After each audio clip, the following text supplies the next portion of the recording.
Sir నమస్కారం అండి. చూసుకున్నట్లయితే కూటమి ప్రభుత్వం సంవత్సర పాలన ఎలా అనిపించింది? చెప్పినవన్నీ చేసినట్టుగా చెప్తుంది ప్రభుత్వము. అసలు ఎలా ఉంది? ఈ మధ్య పవన్ కళ్యాణ్ గారు కూడా బాగా సైలెంట్గా ఉంటున్నారు. గతంలో అందరికీ అండగా ఉంటారంటున్నారు. సంవత్సర పరిపాలన ఏం గమనించారు సార్ అసలు? పేరు గొప్ప ఊరు దెబ్బలాగా ఉంది ఈ ప్రభుత్వం పరిస్థితి. నిన్న చంద్రబాబు నాయుడు వాళ్ళ తనయుడు నారా లోకేష్ ఇద్దరు మరి ఏ మొహం పెట్టుకొని ఆ ప్రెస్ మీటు మీడియా సమావేశం పెట్టారో నాకైతే ఏ విధంగా కూడా అర్థం కావట్లేదు.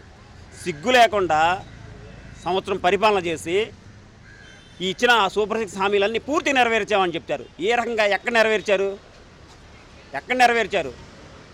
తల్లికి వందనం అని చెప్పేసి నిజంగా మీ మాటలు నమ్మిన కన్న తల్లులకు పంగనామాలు పెట్టిన ప్రభుత్వం ఏదైనా ఉందంటే ఈ కూటమి ప్రభుత్వమే. వీళ్ళు ఏమని చెప్పారు? ఒక్కొక్క పిల్లలకి 15,000 చొప్పున ఎంతమంది ఉంటే అంతమంది పిల్లలకి, ఇద్దరుంటేనేమో 30,000, ముగ్గురుంటేనేమో 45,000, ఇంకా ఈ కాకుండా మీరు కనండి అంటాడు. మీరు కనండి, నీకెందుకు నేను చూసుకుంటా, మీ దగ్గర ఓపిక ఉంటే మీరు ఎంతమంది పిల్లలు ఉంటే అంతమంది కనండి, నేను మీకెందుకు ఎంత అయితే అంత ఇచ్చేస్తామంట. ఒకటో తరగతి చదివిన పిల్లల కాడ నుంచి ఇంటర్ సెకండ్ ఇయర్ వరకు ఏమో ఒక్కొక్కరికి 15,000 ఇస్తా అంటాడు. దాని తర్వాత వచ్చే ఆడపిల్లలకేమో ఒక్కొక్కరు నెలకు వచ్చేసి 15,000 చొప్పున, సంవత్సరానికి 18,000 అంటే ఆడబిడ్డ నిధి కింద వాళ్ళ డబ్బులు ఇస్తా అన్నాడు. దాని తర్వాత పింఛను అంటే పుట్టిన పిల్లోడి దగ్గర నుంచి చచ్చిపోయే వరకు కూడా డబ్బులతో ప్రతి నెల డబ్బులు ఇస్తా అని చెప్పిన ఈ కూటమి ప్రభుత్వం చంద్రబాబు నాయుడు అండుకో ఇప్పుడు ఏ మొహం పెట్టుకొని ప్రెస్ మీట్ పెట్టారు? ఈరోజు ఇదే చంద్రబాబు నాయుడు, ఇదే లోకేష్, ఆ రోజు జగన్మోహన్ రెడ్డి గారు, వాస్తవంగా జగన్మోహన్ రెడ్డి గారు మొదటి సంవత్సరం 15,000 ఇచ్చారు. రెండో సంవత్సరం కూడా వాళ్ళు చెప్పినట్టుగా 15,000 ఇచ్చారు. మూడో సంవత్సరం మాత్రమే 1,000 రూపాయలు తగ్గించారు. దాని తర్వాత 4వ సంవత్సరం 13,000 ఇచ్చారు. అంతేలే కానీ ఈ రకంగా ఎప్పుడు కూడా ప్రజలను వెన్నుపోటు పొడిచే రీతిన జగన్మోహన్ రెడ్డి గారి పరిపాలన సాగలించలేదు. నువ్వు 15,000 ఇస్తా అన్నావు, 15,000 ఇవ్వాలి కదా, నువ్వు 13,000 ఎందుకు ఇచ్చావు నువ్వు 13,000? ఈరోజు అంటే ఈ చంద్రబాబు నాయుడు లోకేష్ మాటలు ఎట్లా ఉంటాయేమో, వాళ్ళు చేస్తేనేమో సంసారం, ఇతరులు చేస్తే వ్యభిచారమా? ఇతరులకు జగన్మోహన్ రెడ్డి గారు 2,000 రూపాయలు తగ్గిస్తే ఈ లోకేష్ ఏమన్నాడంటే సైకో, ఈ సైకో జగన్మోహన్ రెడ్డి 15,000 ఇస్తా అని చెప్పి 2,000 తగ్గించాడు, సైకో జగన్ అన్నాడు. నువ్వెవరువే? ఆ పట్టాభి చెప్పినట్టు బోషడీకేవా నువ్వు? నువ్వెవరు? నీ టీడీపీ నేత పట్టాభి చెప్పినట్లు నువ్వు బోషడీకేవా? జగన్మోహన్ రెడ్డి సైకో అయితే నువ్వెవరు వీళ్ళు అనా లోకేష్? కాబట్టి ఇదే అంశం మీద చూసుకుంటే గతంలో ఏదైతే అప్పులు చేసేసి రాష్ట్రానికి ఇట్లా పథకాలు వేస్తున్నారో అన్నారు. వీళ్ళు వచ్చిన మరి సంవత్సర పాలనలోనే 1,35,000 కోట్లు, దగ్గర 1,50,000 కోట్లు అయిపోయినాయి. వీళ్ళు ఇంకా తక్కువ చూపిస్తున్నారు. మరి ఏంటంటారు? 4 ఏళ్ళలో చేసినప్పుడు ఒక్క ఏడాదిలో చేశారు కదా. జగన్మోహన్ రెడ్డి గారి పరిపాలన 5 సంవత్సరాలు మొత్తం కలిపితే 5 లక్షల కోట్లు చిల్లర. ఈ చంద్రబాబు నాయుడు ప్రభుత్వం ఈ మొన్న 12వ తారీఖుకి సంవత్సరం అయింది, 1,20,000 కోట్లు అప్పు చేశాడు. అంటే ఒక వారానికి 400 కోట్ల రూపాయలు కేంద్రం నుంచి అప్పులు తీసుకొచ్చుకుంటున్నాడు ఈ చంద్రబాబు నాయుడు. ఇతను సంపద సృష్టిస్తాను, సంపద క్రియేట్ చేస్తాను, రాష్ట్రాన్ని అభివృద్ధి పథంలో పరిగెట్టిస్తాను, సంక్షేమం ఏమో అసలు మీరు ఊహించిన రీతిలో సంక్షేమం ఇచ్చేస్తాను. ఉద్యోగులకైతే మరి అసలు మామూలుగా 20 లక్షల ఉద్యోగాలంట, సంవత్సరానికి 20 లక్షల ఉద్యోగాలు. ఆ సంవత్సరానికి 20 ఒకవేళ ఉద్యోగం ఇవ్వించకపోయినట్టయితే ఒక్కొక్కరికి 3,000 రూపాయలు నెలకి నిరుద్యోగ వృత్తికి ఇస్తా అన్నాడు. అవేవి డబ్బులు ఉచిత బస్తా అన్నాడు. అవేవి సిగ్గు సెరవ లేదు వీళ్ళకి నిజంగా. రెండోది చూసుకున్నట్లయితే సూపర్ సిక్స్ ఇక ముగిసినట్లే, మేము ఆల్రెడీ అన్ని లైన్ చేసేసాము, దాదాపు ఇచ్చేసినట్లే. ఇంకెవరన్నా మాట్లాడితే నాలిక మందంగా మాట్లాడినట్టుగా మేము పరిగణిస్తాం అంటున్నారు. ఏంటి అసలు నాలిక మందం అంటే?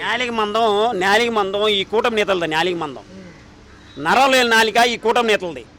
నాలిక మందం వైసీపీ వాళ్ళది కాదు, ప్రజలది కాదు. నాలిక మందం ఈ కూటమి నేతలది. నరం లేని నాలిక ఈ కూటమి నేతలది. సిగ్గు శరం లేదు. ఒకసారి మీ గ్రౌండ్ రియాలిటీలో రండి. చెప్పులతో కొట్టారు ఈ టీడీపీ నేతలను, కూటమి నేతలని చెప్పులతో కొట్టడానికి సిద్ధంగా ఉన్నారు. మీరు అసలు ఏనండి, ఇంకో పక్క షాప్లో చూడండి, పక్క షాప్ వాళ్ళే గతంలో వాళ్ళకి 5 సంవత్సరాలు 4 సంవత్సరాలు పడ్డాయి అమ్మకబడి. ఇప్పుడు వాళ్ళకి ఏంటంటే అర్హులు కాదంట. ఎందుకు అర్హులు కాదు? గతంలో జగన్మోహన్ రెడ్డి గారు ఏదైతే నియమ నిబంధనలు పెట్టాడో సేమ్ టైం ఇప్పుడు కూడా అయ్యే అమలు చేశారు. జగన్మోహన్ రెడ్డి గారు పరిపాలన చేసినప్పుడు మీరేమో లేనిపోయి నిందలు మోపారా? ఇన్కమ్ ట్యాక్స్కి జగన్మోహన్ రెడ్డి ఎందుకు ఇవ్వడండి అన్నారు. ఇప్పుడు నువ్వెందుకు తీసావు? 300 కరెంట్ బిల్లు వస్తాయి. జగన్మోహన్ రెడ్డి 300 కరెంట్ బిల్లు వాడకూడదా? కరెంటు వాడకూడదా? నువ్వు ఒక్కడే వాడాలా? నీ ప్యాలెస్, నీ తాడేపల్లి ప్యాలెస్లో నువ్వు కరెంటు బిల్లు వాడాలా? పేద ప్రజలు 300 కరెంట్ బిల్లు వాడకూడదా అన్నాడు ఈ చంద్రబాబు నాయుడు, ఈ లోకేష్, ఈ పవన్ కళ్యాణ్. మరి ఇప్పుడు 300 కరెంట్ బిల్లు నియమ నిబంధనలు ఎందుకు పెట్టాడు?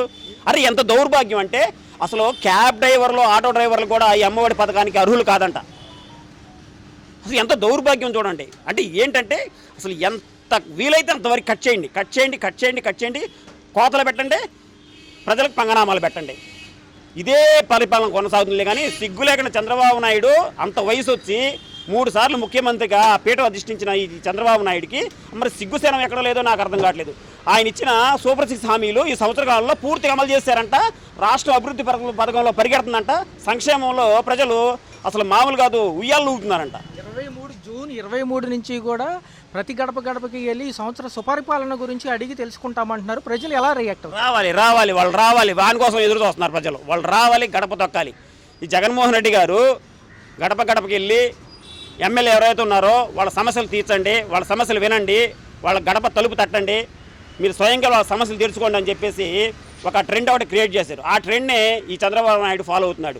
ఆ రోజు జగన్మోహన్ రెడ్డి గారు చేశారంటే కులం, ప్రాంతం, పార్టీ, కులం అసలు తారతమ్య భేదం లేకుండా ప్రతి ఒక్కళ్ళకి, అర్హులైన ప్రతి ఒక్కళ్ళకి ఏ పథకం అయినా ఇచ్చాడండి జగన్మోహన్ రెడ్డి గారు. డబ్బులు అలా ట్రాన్సాక్షన్ చేశాడండి ప్రతి ఒక్కళ్ళకి. అరే ఒక్క పథకం అనేది అమ్మఒడి ఏంటి, చేయూత ఏంటి, తోడేంటి ఏంటి, అసలు ప్రతి ఒక్క పథకం నెలకు ఏదో ఒక పథకం అంటే ప్రజలకి ఏంటంటే ఆర్థిక అభివృద్ధి, ఆర్థిక ఆలంబన అందించాలనే ఒక దృఢ సంకల్పంతో జగన్మోహన్ రెడ్డి గారు ఆ రోజు ఆ రకంగా సంక్షేమం చేస్తుంటే వీళ్ళేమో జగన్మోహన్ రెడ్డి నువ్వు ఈ రకంగా డబ్బులు వేస్తున్నావు, ఆంధ్రప్రదేశ్ శ్రీలంక అయిపోయింది, ఏంటండి ఇది, ఈ డబ్బులు ఎవరు ఇవ్వచ్చా అని. బటను ముసలావిడి కూడా నొక్కిద్ది, పెద్ద విషయం కాదు బటన్ నొక్కడం అన్నారు. మరి ఖజానాలో డబ్బులు లేవు, ఇప్పుడు నొక్కడానికి వీలు కావట్లేదు అని నా చెవులో చెప్పండి, సంపద సృష్టికి మార్గం అని ఈయనే అంటున్నారు. అసలు ఈ బటను ఆ రోజు జగన్మోహన్ రెడ్డి గారి దగ్గర గుండె ఉంది కాబట్టి బటన్ నొక్కడానికి ఆయన దగ్గర బటన్ ఉంది. అసలు ఇతని దగ్గర సంక్షేమం చెయ్యాలనే ఆలోచన ఉంటే కదా బటన్ ఉండటానికి. ఇది బటన్ కాదు, అంత నాటకమే అనమాట. బటన్ ఉంటే కదా ఏం చేయడానికి, ఏం సంక్షేమం చెయ్యాలి, ప్రజలకి ఆర్థిక ఆలంబన అందించాలి, వాళ్ళకి ఆర్థిక అభివృద్ధి చూపించాలి అనే ఆలోచన ఉంటే ఏదో రకం చేస్తారు. జగన్మోహన్ రెడ్డి గారు ఎలా చేశాడు, ఒక్కసారి మొట్టమొదటిగా సీఎం అయిన వైఎస్ జగన్మోహన్ రెడ్డి గారు ఎక్కడ కూడా ఖజానా ఖాళీ, రాష్ట్రం అధపాతాళం గెలిపోయింది, ఏం లేదు, దివాళా తీసింది, అది ఏం చేయాలో అర్థం కావట్లేదు అనే మాట రానిలేదు.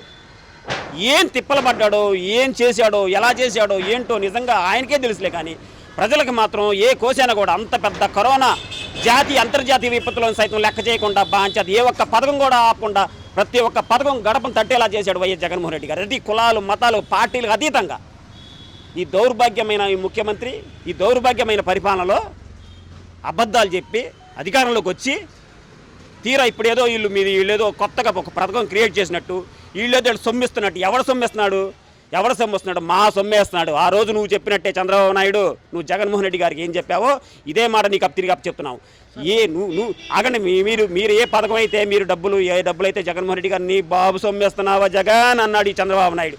నీ బాబు సొమ్మేస్తున్నావా, నీ ఖర్జూర నాయుడు సొమ్మేస్తున్నావా, నీ హెరిటేజ్ స్థలాలు అమ్మేస్తున్నావా, నీ హెరిటేజ్లో ఉన్న షేర్లు అమ్మేస్తున్నావా? ఇంకా సంవత్సరం బాకీ పడ్డావు ఈ తల్లికి వందనం పథకం ద్వారా. తల్లులకు సంవత్సరం బాకీ పడ్డావు నువ్వు. ఆ మాట ఈ మాట చెప్పి ఖజానా ఖాళీ, లోటు బడ్జెట్ అధపాతాళం గెలిపోయింది, జగన్మోహన్ రెడ్డి గారు రాష్ట్రం మొత్తం విధ్వంసం చేశాడని చెప్పి సొల్లు కబుర్లు చెప్పి రాష్ట్రం సంవత్సరం పాటు అలా తోసాడు. ఇప్పుడు వచ్చి నువ్వు అన్నమాట ప్రకారం ఎంతమంది పిల్లలు ఉంటే అంతమందికి అమ్మఒడి వేయకపోగా మళ్ళీ జగన్మోహన్ రెడ్డి మీద నిందలు వేస్తున్నారు వీళ్ళు. సిగ్గు. అలాంటి వ్యక్తిని చూసి నిజంగా జగన్మోహన్ రెడ్డి గారిని చూసి ఇలాంటి వ్యక్తులు నా ముడ్డి కింద 40 సంవత్సరాల రాజకీయ చరిత్ర ఉందని చెప్పుకుంటేనే ఇలాంటి నాయకులు జగన్మోహన్ రెడ్డి గారిని చూసి సిగ్గు తెచ్చుకోవాలి. చూసుకున్నట్లయితే పవన్ కళ్యాణ్ గారు ఏమైపోయారు, ఈ సినిమా వ్యవహారం కాడి నుంచి కనపట్టలేదు. ఆయన సెలూన్ షాప్ ఓపెనింగ్కి అయితే షార్ట్ టీషర్ట్ వేసుకుని వచ్చారు. కానీ మరి ఆడపిల్లలకి సత్యసాయి జిల్లాలో కానివ్వండి, వాళ్ళ నియోజకవర్గంలో రేపులు జరిగినా పట్టించుకోవట్లేదు, దళితులు వెలేసినా పట్టించుకోవట్లేదు. ఎక్కడికి వెళ్ళారు ఆయన? అనంతపురంలో ఇంటర్మీడియట్ చదివే బాలికను 14 మంది టీడీపీ కార్యకర్తలు, టీడీపీ సంబంధించిన వ్యక్తులు అతి దారుణంగా పైశాచికంగా 6 రోజులు మానభంగం చేసి, వివస్త్రం చేసి, పెట్రోల్ వేసి తగలబెడితే అది వీళ్ళకి చిన్న విషయమే. రాజధాని గురించి, ఆ రాజధాని చుట్టుపక్కల ప్రాంతంలో ఎక్కువగా ఎయిడ్స్ రోగస్తులు ఉన్నారు అని ఏదో ఒక మాట అన్నందుకు, కృష్ణరాజు గారు ఒక మాట అన్నందుకు ఈ అనంతపురం అమ్మాయి విషయం తీసి పక్కన పెట్టేశారు. ఇదేదో పెద్ద అనరాని మాట, ఏదో తప్పిదం జరిగినట్టు, మన ఆంధ్రప్రదేశ్ ప్రజలకి పెద్ద తీవ్రమైన నష్టం జరిగినట్టు, ప్రపంచానికి ఒక పెద్ద సమస్య వచ్చినట్టు క్రియేట్ చేసేసి కొమ్మినేని శ్రీనివాస గారిని అరెస్ట్ చేశారు. ఎంత దారుణం చూడండి. అసలు ఆడపిల్లను వ్యవస్థరం చేసి ఇదే టీడీపీ అనుచరులు అంత దారుణంగా పైశాచికంగా సభ్య సమాజం తలదించుకునే విధంగా మానభంగం చేస్తే అలాంటి వ్యక్తుల మీద చర్యలు తీసుకోకుండా టాపిక్ని డైవర్ట్ వీళ్ళ ఆద్యాంతం వీళ్ళ పరిపాలన అంతా డైవర్ట్ పాలిటిషను. నేను ఏంటంటే మీరు పరిపాలన ఇవ్వలేదంటే నల్లెద్దు మాది కాదండి, అది కాదండి, మీరు అమ్మకు తల్లి వందనం ఇస్తున్నా అన్నారు కదా అంటే నా తెల్లద్దు మాది కాదు. తెల్లెద్దు కాదండి బాబు, నేను చెప్పింది ఏంటంటే మీరు ఇచ్చిన సూపర్ 6 హామీలు వేయండి అంటే 2 ఎద్దులు మావి కాదండి ఇలాగనమాట. అసలు తెల్లెద్దేంటి నల్లెద్దేంటి, నేను చెప్పేది ఏంటి, మీరు చెప్పేది ఏంటి? మీరు సూపర్ 6 హామీలు ఇస్తానన్నారు ఏంటి? ఈ పవన్ కళ్యాణ్ అనే వ్యక్తి, అసలు పవన్ కళ్యాణ్ అనే వ్యక్తి నాయకుడా? అసలు ప్రజల కోసం వచ్చాడా, చంద్రబాబు కోసం వచ్చాడా? రేషన్ డోర్ డెలివరీ తీసేసి డిపోల్లో అంటున్నారు. ఎంతవరకు సమంజసంగా ఉంది? లేకనే వాళ్ళకి డోర్ డెలివరీ ఇస్తా అన్నారు. ఎక్కడా కూడా ఏజెంట్లు కానీ వీళ్ళు కానీ వెళ్తలేరు, డిపో ఓనర్స్ కూడా వెళ్తలేదు సార్. ఏమంటారు?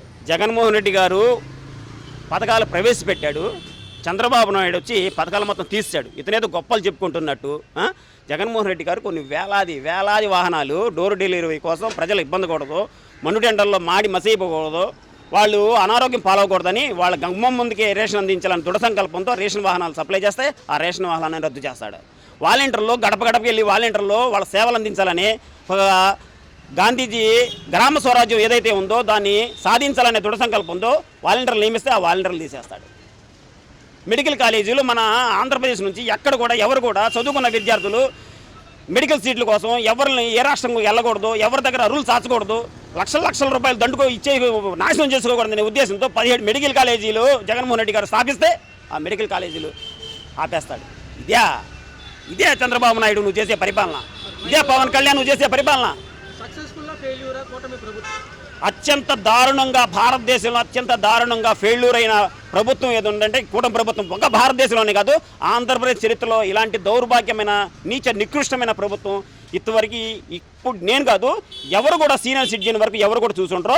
రాబోయే రోజుల్లో నిజంగా చాలా ఘోరమైన పరాజయం చవిచూడబోతుంది ఈ కూటమి ప్రభుత్వం. అయితే కూటమి ప్రభుత్వం సంవత్సర పరిపాలన అసలు ఎలా ఉంది, ఈ సభలు ఏ నిమిత్తం పెట్టారు, ఏమి చూపిద్దామని పెట్టారు? ఒక పక్క ప్రజాధనం వృధా సార్. ఒక విషయం చెప్పాలంటే ప్రజాధనం వృధా తప్ప ఇదేదో మహిళ కొద్దిగా ఏదో ఒకటి చేస్తే వాళ్ళు ఆనందపడతారని నా కోరిక. కంపల్సరీ అమ్మఒడి అనేది అమలు చేయాలి, అమ్మఒడి కంపల్సరీ అమలు చేయాలి. ఇప్పుడు మహానాడు పెట్టి నువ్వేం సాధించావు? నువ్వు ఎక్కడో పెట్టి ఎవరికైనా ఉపయోగం ఉందా? దాని మూలంగా ఎవరికి ఉపయోగం లేదు. అమ్మఒడి ఇప్పుడు మీరు అమ్మఒడి కంపల్సరీ ఇవ్వాలి. ఆ పేద ప్రజల పిల్లలు చదువుకుంటారు. కొంతమంది ఫీజులు కట్టలేక కూలి పనులకు వెళ్తున్న పరిస్థితులు కూడా జరుగుతున్నాయి. ఏవైతే ఉన్నారో పారదర్శకంగా అమలు చేసే పెన్షన్లు కట్ చేశారు, గ్యాస్ సిలిండర్కి డబ్బులు ఏవైతే ఇస్తామన్నారో ఎవరు అర్హులు కాదంటున్నారు. మరి ఎందుకు ఈ పథకాలు? అంతా జనాలు మభ్య పెడుతున్నారండి. వాళ్ళు అబద్ధపు మాటలు చెప్పి అధికారంలోకి వచ్చాక ఒక రకంగా చేస్తున్నారు. ఏది కూడా వెయిట్లా మీరు అర్హులు కాదు అంటున్నారు. కడపలో అట్టహాసంగా పెట్టిన ఈ సభకు సంబంధించి జగన్మోహన్ రెడ్డి తిడటానికి హీరోయిజం అనుకుంటున్నారు, కానీ గడప గడికి వెళ్ళే ధైర్యం ఉందా? ఒక్కొక్క గడపకి వెళ్ళి అడగండి, ఎవరికైనా టైం వస్తుంది. ఇప్పుడు ఈ రోజున వీళ్ళు ఏదో అనుకుంటున్నారు, టైం అయిపోతుంది. 4 ఏళ్ళు ఎంతలోకి అవుతుంది? 4 ఏళ్ళు అవ్వగానే ప్రజలు తెలుసుకుంటారు వీళ్ళు ఏదో చేస్తారని. వాళ్ళు అధికారంలోకి వచ్చారు, వాళ్ళు తెలుసుకుంటారండి కంపల్సరీ. 6 సూత్రాలు ఏదో చెప్పారు, దేనికి సార్ ఈ 6 సూత్రాలు? దేనికి? నేను సభలో చెప్పాడు ఆయన స్త్రీ శక్తి అంట. జరిగాయి కాదండి, ఇప్పుడు జరిగే ఏది ఎన్నైనా చెప్పొచ్చు. మీరు 6 సూత్రాలు చెప్పినా 60 సూత్రాలు చెప్పినా జరిగాయి అమలు చేసే ఏమైనా ఉంటే చెప్పండి. 40 ఏళ్ళు భవిష్యత్తు అంటున్నారు, నిజంగా ప్రజలు నమ్ముతారు? అది ఇప్పుడు మొన్న ఏదో ప్రజలు ఒక అవకాశం ఇద్దామని ఇచ్చారు, జనాలకు కూడా తెలిసిపోయిందండి. ఇప్పుడు ప్రతి దాని ధరలు కూడా పెంచేస్తున్నారు. అలివిగాలి హామీలు ఇచ్చి నేను చేతులు ఎత్తేస్తున్నాను, పథకాలు చూస్తే భయం వేస్తుంది అన్న వ్యక్తి జూన్ 12కి 4 పథకాలు ఎలా ఇస్తున్నారు? మరి ఖజానాలో డబ్బులు లేవని దీనే అది జరగని పనులండి అవి. అది వాళ్ళు వాగ్దానాలు చేయడం తప్ప అవి అన్నీ ఏది కూడాను వాళ్ళ వల్ల కాదు. వాళ్ళు మగవాళ్ళు అయితే అమ్మఒడి వేయమనండి. ముందు పిల్లలు చదువుకుంటాకి అమ్మఒడిని అమలు చేయమనండి. అప్పుడు వాళ్ళ సత్తా తజ్జన బజ్జలను బట్టి 2 దప్పాలుగా ఇస్తామని చెప్పి ఎక్కడ నెగిటివిటీ వచ్చిద్దో మళ్ళీ ఒకే దప్పంలో ఇస్తామని ఇప్పుడు అంటున్నారు. మరి మహిళలకు ఉచిత బస్సు ప్రయాణం ఉచిత బస్సు అంటే ఇస్తే మంచిదే కానండి, మరి అది కూడా అమలు చేసేది లేదు. వాళ్ళు వాగ్దానాలు ఏం చెప్పారు? మేము ఎక్కంగానే అమలు చేస్తాం అన్నారు. ఇప్పుడు 14 నెలలు 15 నెలలు అయిపోయింది, ఇంత మట్టికి ఏదీ లేదు. ఇంకెప్పుడు చేస్తారు వాళ్ళు? నివేదిక లెక్కలు తీసినా కానీ కొనుగోలు శక్తి అప్పటికంటే ఇప్పుడే తగ్గింది అంటున్నారు. మరి వాళ్ళు గతంలో కొనుగోలు శక్తి ఎక్కువ ఉంది, ఇప్పుడు తగ్గిపోయింది.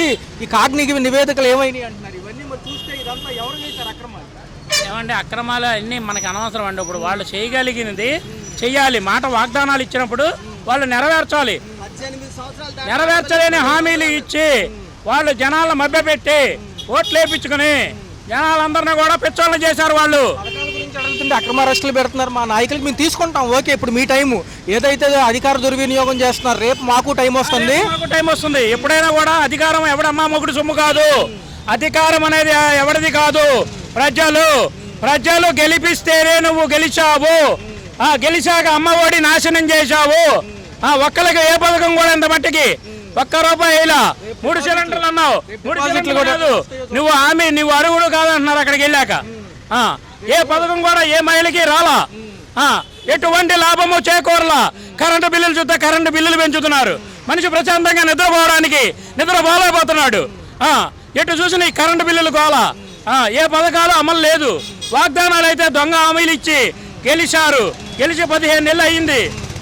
దీనివల్ల ఎవరికి కూడా ఎటువంటి లాభం లేదండి. ప్రజలు ఏదో ఒక అవకాశం ఇద్దామని ఇచ్చారు, మళ్ళీ వాళ్ళకి తెలుసుకుంటారండి, టైం పడుతుంది. మేము రాసుకుంటాం సార్ పేర్లు, మీది రెడ్ బుక్ అయితే మాది వేరే ఒక బుక్ ఉంటుంది. ఎందుకు అధికారులు కూడా వీళ్ళు తొత్తులుగా పనిచేస్తున్నారు. వాకాని గోవర్ధన్ కానివ్వండి, వీళ్ళందరినీ అరెస్టులు చేస్తున్నారు. పిన్నెల రామకృష్ణారెడ్డి గారు కూడా నిన్న అదుపులో తీసుకోవడం జరుగుతుంది. ఏమంటారు, ఎందుకు వీళ్ళ తరపున వాళ్ళనే వీళ్ళు అప్రూవర్లుగా మార్చి అక్రమ కేసులు ఎందుకంటారు? ఏదైతే ఉంటే పారదర్శకంగా చేసి చూపించవచ్చు కదా. మరి అలాంటి పనులు చేయకూడదండి. మనం అలాంటి పనులు చేయకూడదు. ఇప్పుడు ఇది రేపు ఈ టైము, ఇప్పుడు ఈరోజు ఈ టైం కావచ్చు, రేపు వాళ్ళకి టైం వస్తుంది. మరి అది కొన్ని వ్యవస్థలు నిర్వీర్యమయ్యాయి. వాలంటీర్ వ్యవస్థ నిర్వీర్యం అయిపోయింది.